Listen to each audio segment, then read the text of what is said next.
Hi there, it's me, Gamer here. I'm recapping and reviewing Teenage Mutant Ninja Turtles Saturday Morning Adventures Issue 3. Please subscribe, watch fully, and send donations. Thanks.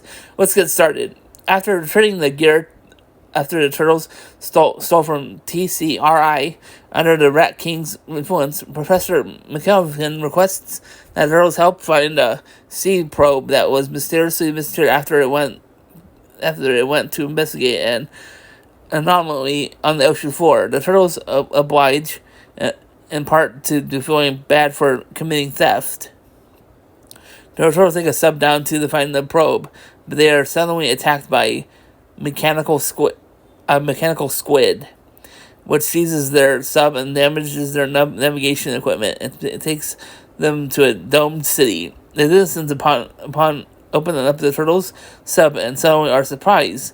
They take them to their king and queen, Wadum and Callista, respectively, who are excited to see them.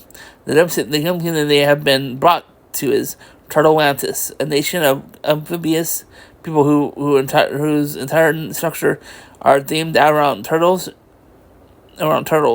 Leonardo introduces himself and his brothers to the royals and then tells them they're from the surface city, looking for a missing scientific probe.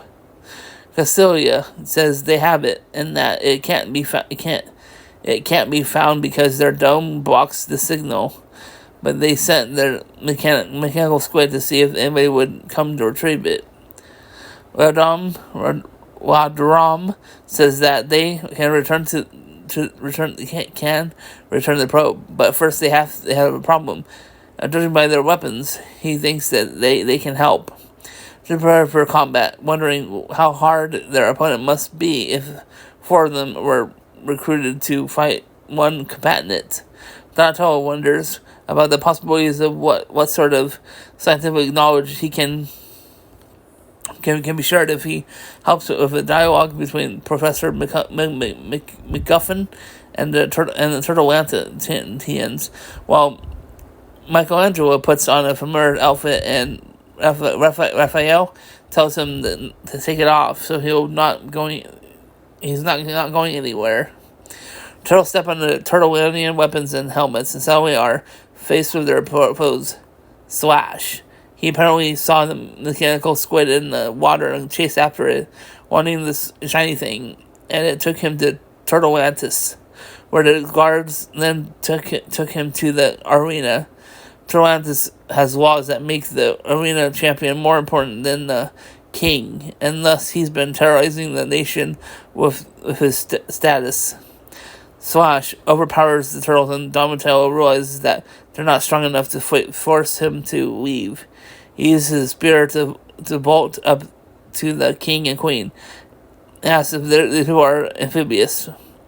Walderam says they are, and the dome is only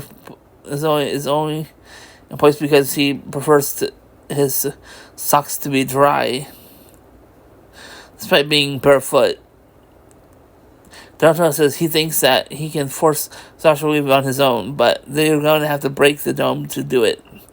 Castalia says they can just open the vents at the entrance gate and do it that way. Donatello tells the birds to make a run for the sub. Slash chases them, and they get to the sub, while with Donatello closing the door to Hangar Bay before he gets there to slow him down.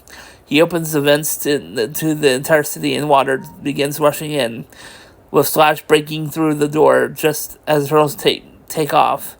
Slash launches onto the sub as they speed through the water and tries to break into it. Donatello has the sub do a barrel roll, and Slash is swung off in days and long enough for them to get away. As they escape, he tells them that he told the king and queen to leave the city underwater for a few weeks, so that Slash was unlikely to return, as he can stay underwater for a long time, but not forever. However, in their haste, they forgot to retrieve the probe, and their navigation equipment was still damaged. They can't find their way back to Turtlelantis.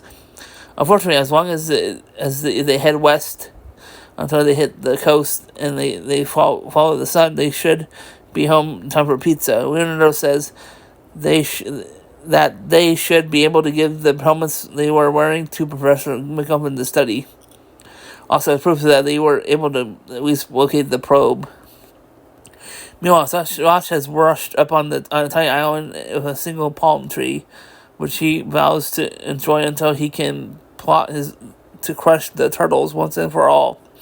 He asks the seagulls to head on his head if they agree of his current situation. The best thing is in the world, then grumbles. Who asks you? When it calls in response, please subscribe. Please subscribe. Help reach 1,000+ subscribers. Watching fully helps increase the watch hours 4,000+. And send donations to the Patreon page at Inventory Space Tunes, send at $2 a month. You can also answer surveys in one of the 2 survey apps. You can get commission earnings on your earnings.